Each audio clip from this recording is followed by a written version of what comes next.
오늘 우리 열왕기하 17장 말씀으로 또 계속 은혜를 나누겠습니다. 북쪽 이스라엘 왕이 된 호세아의 이야기입니다.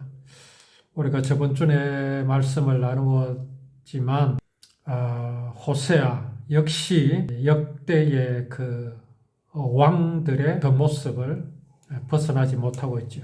그런데 성경에서 호세아에 대해서 어떻게 말씀하셨습니까? 호세아가 하나님 보시기에 악한 일을 했지만 그 전에 이스라엘 왕만큼 악하지는 않았다. 이렇게 기록한 것을 보고 이 과연 성경이 하나님께서 감동하여서 그렇게 기록된 말씀이라 할 수 있겠는가라는 문제를 가지고 말씀을 또 나누기도 했지요. 근데 우리는 이게 이 성경 말씀에 대해서 의심의 여지가 없이 정말 하나님의 감동으로 된 것이다라고 우리가 믿을 수 있는 분명한 근거가 있습니다. 그것은 이 성경은요, 우리 기독교의 사람들 마음은 경전입니다. 경전. 어느 종교든 이 경전이라는 것은 거의 그 교주 한 사람이 기록을 했습니다. 그 한 사람이 중심이 되어서 기록되어졌죠. 그런데 이 성경은 그렇지 않습니다. 저자가 여러 사람입니다. 그 중에는 왕의 신분도 있고요. 또 어부의 신분도 있습니다. 또 많이 배운 사람이 있습니다. 솔로몬과 같이 지혜와 지식이 뛰어난 사람이 있습니다. 또 무식한 사람도 있습니다. 그런데 이 성경은 딱 한 가지만을 이제 포커스로 맞추고 있죠. 그 초점이 어디에 있습니까? 바로 예수 그리스도입니다. 이 열왕기서는 왕의 이야기, 역사를 기록한 것 같지만 이렇게 악하고 갈팡질팡하고 그야말로 인간의 모습을 북쪽 이스라엘뿐 아니라 남쪽 유다까지도 어떻습니까? 이스라엘 못지않게 하나님을 떠나고 그렇게 떠나서 살고 있지만 이 열왕기서를 가만히 보면요, 하나님께서 언약하신 것을 반드시 이루시는 그 하나님의 의지를 볼 수 있습니다. 우리 사람의 생각 같으면 어떻습니까? 이런 나라를 그냥 두겠습니까? 그 말씀 기억나시죠? 하마터면 하나님께서요, 아브라함을 버리고 모세를 그 이스라엘 구원의 조상으로 삼으실 뻔한 적을 아십니까? 이스라엘 백성들이 애굽에서 나왔을 때는 얼마나 좋아했습니까? 홍해를 앞에 두자 그들이 원망하기 시작했지요. 그렇게 원망함에도 불구하고 그들을 홍해를 건너게 하셨잖아요. 얼마나 좋아했습니까? 그런데 어려움이 닥칠 때마다 이스라엘 백성들은 어떻게 했습니까? 하나님을 원망하고 모세를 원망했지요. 그때 하나님께서 모세를 향하여 뭐라고 말씀하십니까? 다시는 아브라함의 후손으로 하지 않겠다. 아브라함이라고 딱 지명하지는 않았지만 이렇게 말씀하십니다. 내가 모세 너를 후손으로 삼겠다. 그렇게 말씀하셨습니다. 그런 얘기는 뭡니까? 아브라함을 버리겠다. 그때 모세가 뭐라고 했습니까? 하나님 그러시면 안 됩니다. 언약하신 하나님은 그러시면 안 됩니다. 이게 모세 믿음 아닙니까? 여기 보면 지금 우리가 이 열왕기서를 계속 우리가 말씀을 나누고 있지만 얼마나 답답합니까?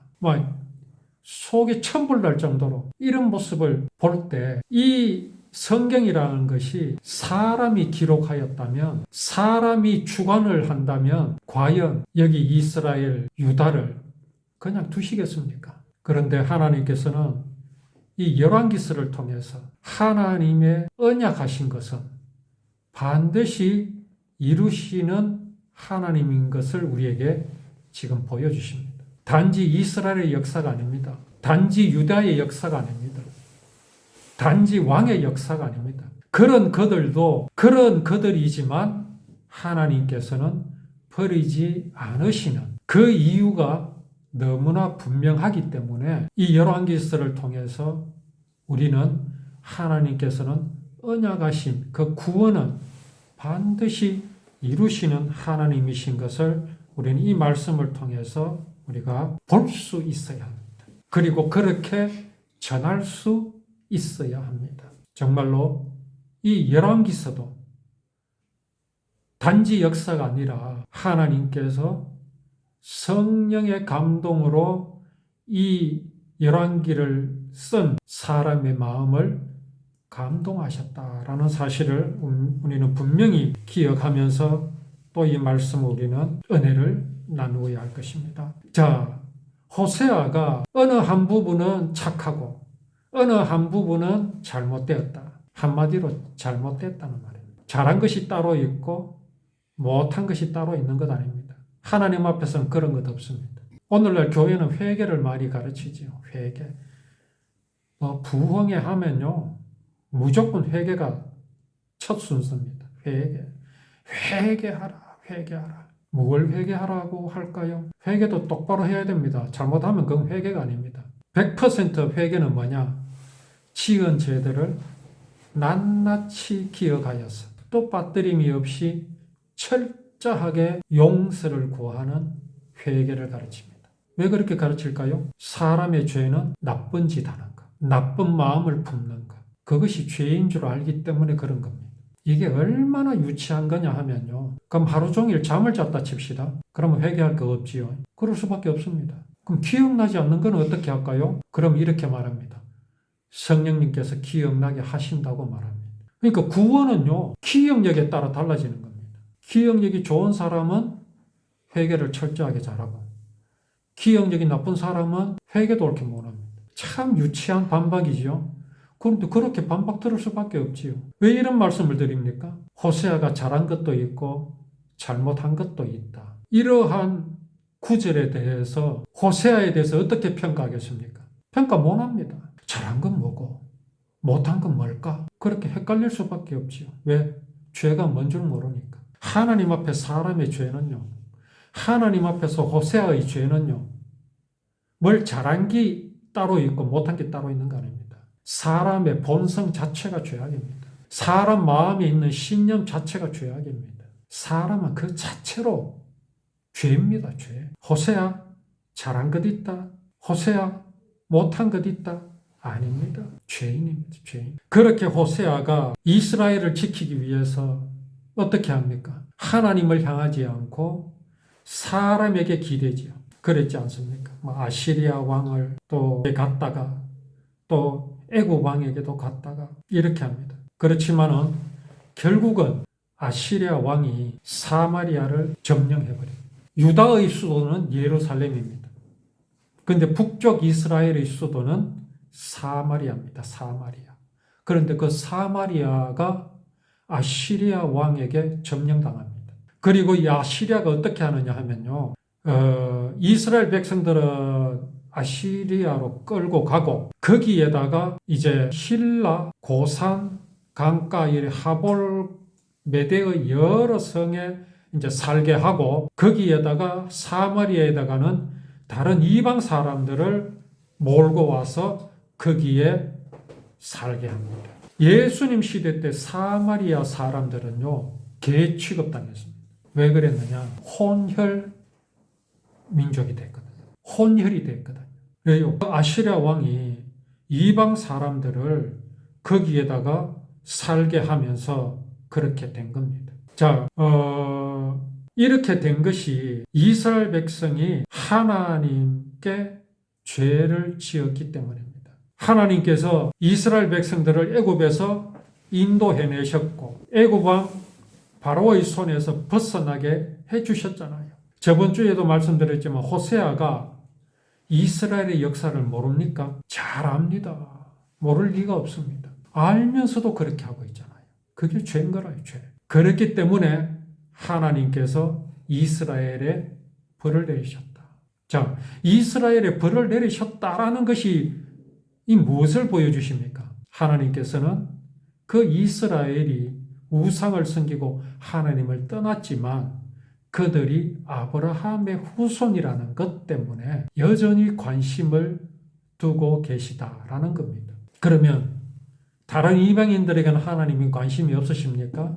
아닙니다. 이 이스라엘을 지키시고 이스라엘에 관심을 가지시는 이유가 뭐겠습니까? 아브라함의 후손에게 주신 그 가나안 땅에 살고 있는 아브라함의 후손들에게 하나님께서 관심을 두시는 이유가 무엇이겠습니까? 그 이유가 분명합니다. 그 이유가 무엇이냐? 이거 우리 분명히 알아야 합니다. 단지 아브라함에게만 관심이 있으신 게 아닙니다. 단지 아브라함의 후손에게만 관심이 있고 그들만 사랑하셨어가 아닙니다. 뭐 이스라엘이 특별합니까? 아브라함이 특별합니까? 아닙니다. 하나님께서 그 나라를 지키시고 그들을 지키시는 이유는 그 후손으로 하나님께서 이루실 메시아를 보내시기 위함입니다. 이거 착각하면 안 됩니다. 이스라엘에 특별하신 하나님이 아닙니다. 아브라함의 후손에게 특별하신 하나님 아닙니다. 히브리 민족에게 특별하신 것이 아니라는 걸 알아야 합니다. 구원을 약속하셨고 구원을 이루실 하나님께서 사람의 몸을 입고 태어나실 땅이 가나안이고 유대 땅이고 또 그 후손으로 사람의 몸을 입고 오셔야 하기 때문에 그들을 지키시는 것뿐입니다. 곧 관심이 누구를 향하신 겁니까? 아브라함의 후손이 아닙니다. 세상 모든 사람. 모든 사람. 그런데 그렇게 구원을 이루실 약속의 땅에서 약속은 잊어버리고 어떻게 하고 있습니까? 여러 민족들을 그 아시리아 왕이 어떻게 했습니까? 사마리아를 점령한 후에 여러 민족들을 거기다 갖다 놓고 살게 하니까 그 민족들, 그 사람들이 들어와서 우상을 섬기는 산당을 짓습니다. 또 망대에서부터 성벽이 있는 굳건한 성에 이르기까지 산당이 없는 곳이 없습니다.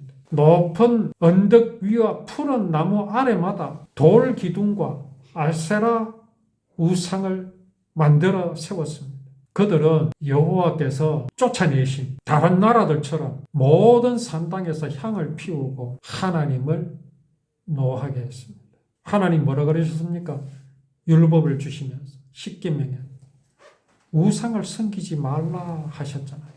우상을 섬기지 말라. 우상이 뭡니까? 내 마음에 하나님 외에 다른 것을 하나님으로 섬기는 것, 그게 우상입니다.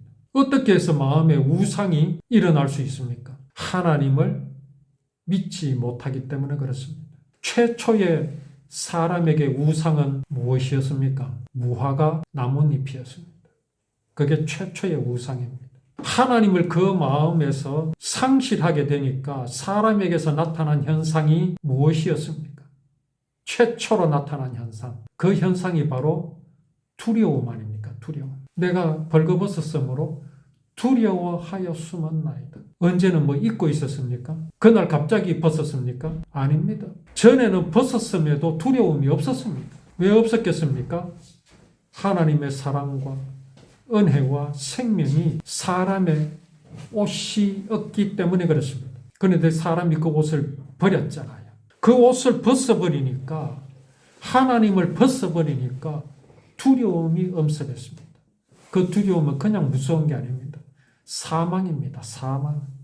이제 죽는구나. 그 두려움을 없애기 위해서 사람이 우상을 만들었습니다. 그런데 그 우상이 겨우 만들었다는 우상이 뭐였습니까? 하나님보다 더 잘나고 더 위대하고 더 믿을 만한 것이었습니까? 아닙니다. 겨우 무화과 나뭇잎이었습니다. 이게 우상의 정체입니다. 이제 여기 타락한 이스라엘, 호세아의 모습을 통해서 정말 하나님께서 싫어하시는 것, 우리가 정말 하나님 앞에서 내 마음에는 무엇이 있는 것인지 우리가 오후에 또 말씀을 통해서 더 은혜를 나누러 가겠습니다.